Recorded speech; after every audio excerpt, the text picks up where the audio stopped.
Naman Radhika, all of you. Now I am going to explain the second chapter of your book Hornbill, entitled We Are Not Afraid to Die If We Can All Be Together in Hindi। यह कहानी एक 37 वर्षीय व्यापारी जो इस कहानी का narrator भी है उससे स्टार्ट होती है। वह जुलाई 1976 में अपनी पत्नी मेरी तथा 6 वर्षीय पुत्र जोनाथन तथा 7 वर्षीय पुत्री सुजैन के साथ इंग्लैंड के प्लाईमाउथ बंदरगाह से संसार के चारों तरफ लंबी यात्रा जहाज़ से करने का प्लानिंग बनाया है। वह 200 वर्ष पहले जो जेम्स कुक ने जो यात्रा की थी उसे पुनः करने का प्लान किया है। उसने 23 मीटर लंबी और 30 टन भारी एक जहाज़ यानी नौका जिसका नाम वेव वॉकर था उससे अपना यात्रा प्रारंभ किया। वो 3 वर्ष तक 1,05,000 के लगभग किलोमीटर यात्रा उसने बड़े आराम से किया, प्रेजेंटली कंप्लीट कर लिया। वो अफ्रीका के पश्चिमी तट पर केप टाउन तक आराम से इस समय चला आया था।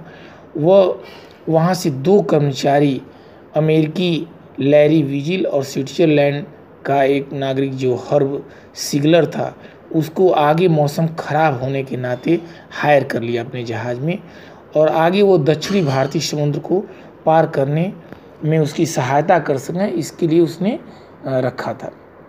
केप टाउन से निकलने के दूसरे ही दिन उन्हें बहुत तेज़ पवन का सामना करना पड़ा और यह पवन का तेज वेग अगले कई सप्ताह तक लगातार चलता रहा।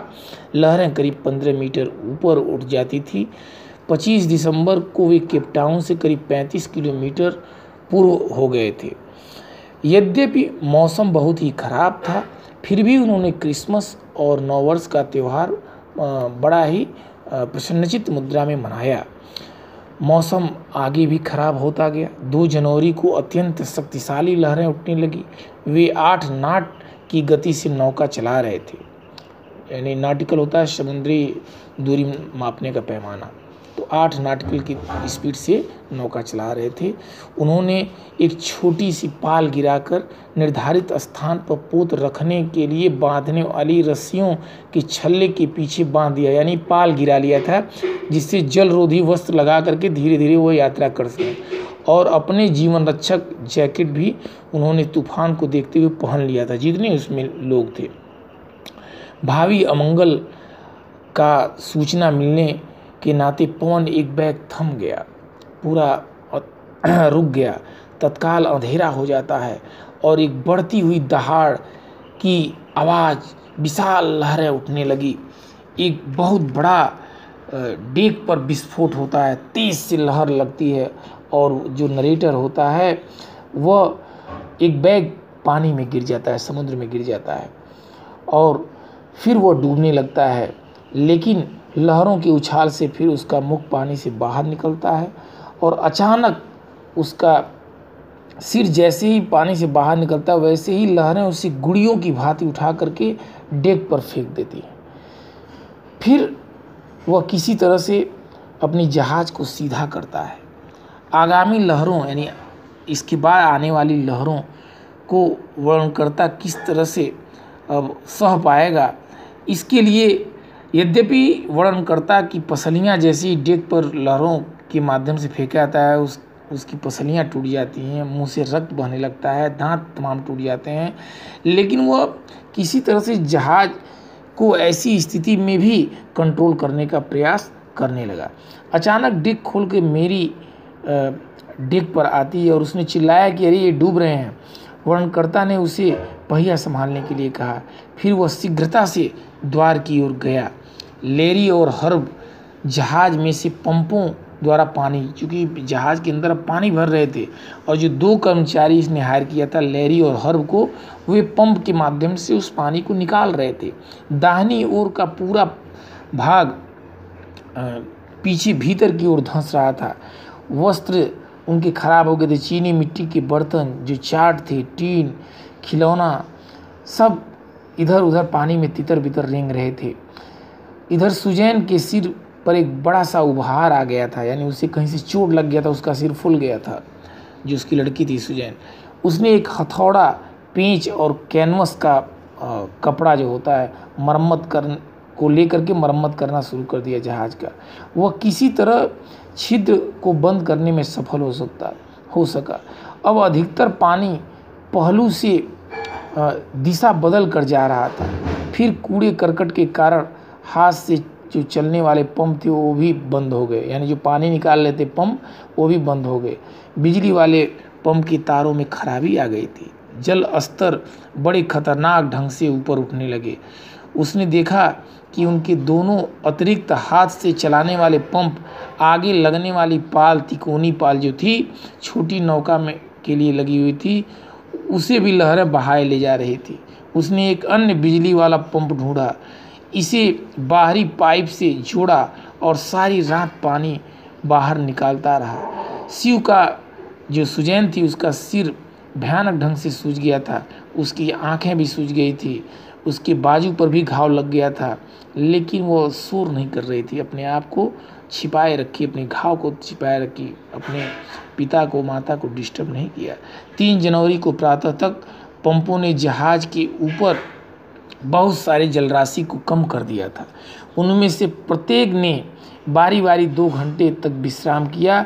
जब लहरें वेव वॉकर, यानी जहाज का नाम था, से टकराई तो 15 घंटे से वे किसी तरह से मर के बचे थे, किंतु वे इतनी सुदृढ़ नहीं थी कि उन्हें ऑस्ट्रेलिया ले जा सके। अब जहाज काफ़ी क्षत विक्षत हो गई थी। उसने चार्ट की जांच की। उसने गणना की कि पूर्व की ओर कुछ 100 किलोमीटर पर आगे द्वीप है। वह ईले एम्स्टर्डम नामक फ्रांसीसी वैज्ञानिक के आधार से पहुंचना चाहता था। यानी 35 घंटे तक लगातार पंपों से पानी निकालने के पश्चात वे 4 जनवरी को अंतिम कुछ सेंटीमीटर जलराशि पर पहुंच गए। यानी बहुत कम सेंटीमीटर जलराशि वेव वॉकर, यानी जो जलपोत था उसके अंदर रह गया था। मेरी ने नमक लगाकर सुरक्षित रखा हुआ कुछ गौमांस और पतले नमकीन बिस्कुट तलाश किए और ला करके भोजन के रूप में इन लोगों को दिया। उनका यह सुख कुछ समय तक ही सीमित रहा। सायं 4 बजे फिर काले बादल छाने लगे। 1 घंटे के भीतर पवन ने फिर से 40 नॉट की गति पकड़ ली। समुद्र का जल ऊंचा होने लगा। पूरी रात मौसम और अधिक खराब होता रहा। 5 जनवरी तक भोर के समय उनकी स्थिति और ख़राब हो गई। वर्णनकर्ता बच्चों को आराम देने के लिए भीतर गया। जॉन, यानी जो उसका लड़का था, जोनाथन जो था, उसे जॉन भी कहा जाता था।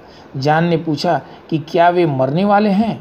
वर्णनकर्ता ने उसे विश्वास दिलाया कि वे बच जाएंगे। फिर जॉन ने कहा, हमें मरने से भय नहीं है यदि हम सब इकट्ठे हों। वही इस कहानी का शीर्षक बन जाता है जिसको जॉन ने कहा। उसे उत्तर देने के लिए वर्णनकर्ता के पास कोई शब्द नहीं था। उसने समुद्र से लड़ने का निश्चय किया। कमज़ोर दाहिनी पृष्ठ की रक्षा करने के लिए उसने जहाज को रोकने का निर्णय किया ताकि क्षतिग्रस्त जो पेदी है उसे बचाया जा सके। उसने भारी नायलॉन की रस्सी और 22 लीटर वाले मिट्टी के तेल के 2 प्लास्टिक ड्रम से काम चलाऊ लंगर बनाया। शाम को टूटे हुए तख्तों में से अधिक पानी भीतर घुस गया था। फिर 6 जनवरी को सवेरे पवन कुछ कम कठोर हुआ, यानी उसकी गति थोड़ा कम हुई। वर्णनकर्ता ने कोण और दूरी मापने वाले यंत्र पर सूचना देखी। उसने शीघ्र गणना की कि अब वे जल्दी ही सही जगह पहुंच जाएंगे। उसी समय सुजैन भीतर आई और एक कार्ड उसे बना करके दिया।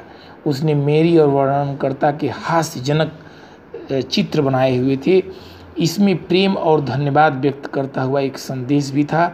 2 बजे अपराह्न, यानी दोपहर को गणना की जांच करने के उपरांत वर्णनकर्ता ने लैरी को 185 अंश के मार्ग पर चलने को कहा।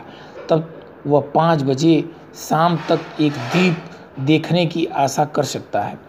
फिर वह नीचे गया और सैन पटरी पर चढ़ा और लेटते हुए ऊँघने लगा। वह 6 बजे शाम को जगा। जॉन भीतर आया और कहने लगा कि क्या वह अपने पिता का आलिंगन कर सकता है, यानी उससे चिपक सकता है। सुजैन उसके बिल्कुल पीछे खड़ी थी। उन्होंने उसे पूरे संसार का सबसे अच्छा पिता और कैप्टन कहा, यानी उसके लड़के ने कहा।